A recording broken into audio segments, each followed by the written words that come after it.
Buenas tardes, queridos estudiantes. Vamos a iniciar nuestra clase de lógica clásica realizando la prueba que quedó simbolizada la semana pasada y puesto que ya se nos acabó la hora, apenas pudimos hacer la simbolización de las oraciones. Pero antes de eso, quisiera empezar recordándoles una vez más el contenido, el significado de cada una de estas cuatro reglas de la lógica cuantificacional. Recuerden, son reglas preliminares, pero serán las únicas que podamos cubrir en nuestro ciclo. Estamos en la penúltima semana de clases, el tiempo ya no nos permite ver las versiones definitivas. Ustedes, si están interesados, les animo que consulten el texto. ¿Sí? Bien, entonces voy a simplemente a dar una lectura de los símbolos, de las reglas de inferencia. He agrupado las dos reglas de instanciación y en primer lugar he puesto la instanciación existencial. Cuando hay que hacer instanciaciones tanto universal y existencial, empezamos por la instanciación existencial, porque la condición de la conclusión es que la letra que vaya en la conclusión, recuerden la letra ni, esa está en lugar de un nombre propio, una constante, de la A a la W minúscula.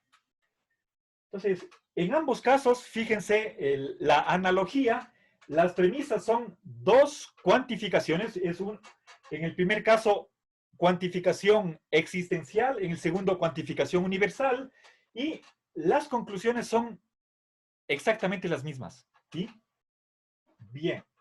Si es que hay algo que tiene la propiedad F, entonces un individuo particular de la A a la W, escojan ustedes la letra que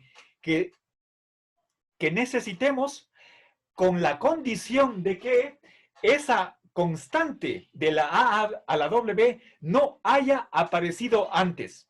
Esa es la única condición. Entonces, podemos decir que ese individuo singular tiene la propiedad phi. Entonces, pasamos de una cuantificación existencial a una proposición singular. ¿Sí? La primera es una proposición general, la conclusión es una proposición singular. Se refiere a un individuo específico. ¿Sí? Eso es proposición singular. La instanciación universal, ¿sí?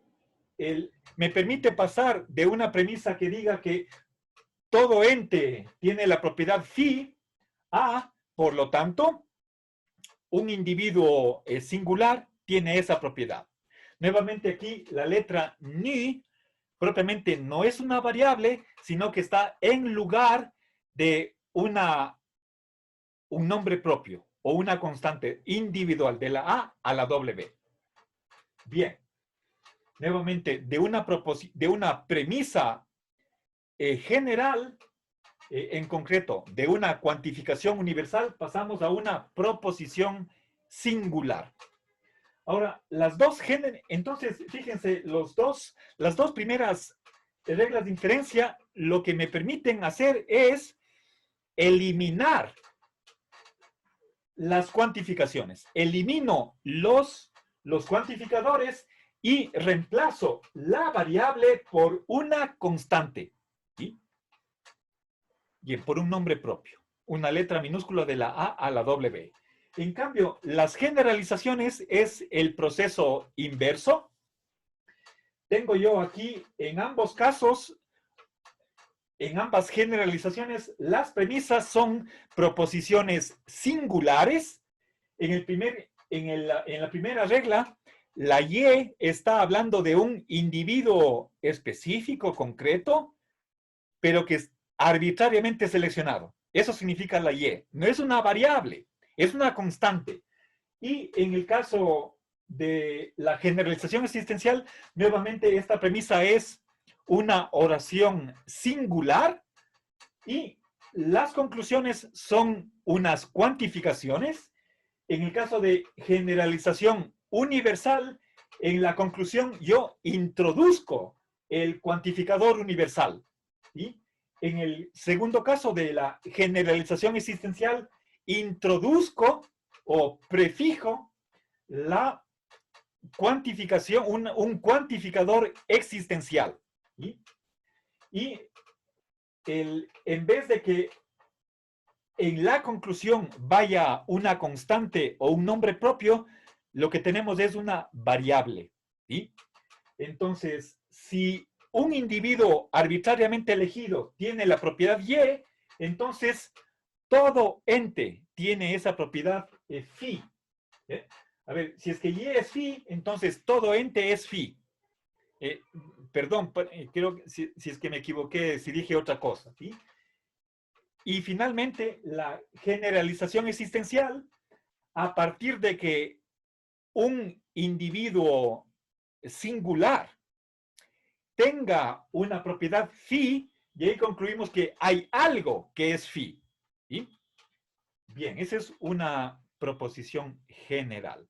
Entonces, las reglas de instanciación me permiten suprimir los cuantificadores y en vez de hablar de que una propiedad se aplica a una variable, en la conclusión tenemos nombres propios.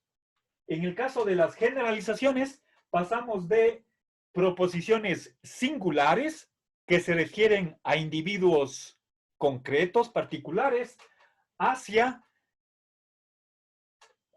una cuantificación que está hablando de, en el primer caso, de todo ente, en el segundo caso, de algún ente. ¿Sí? Bueno, a ver,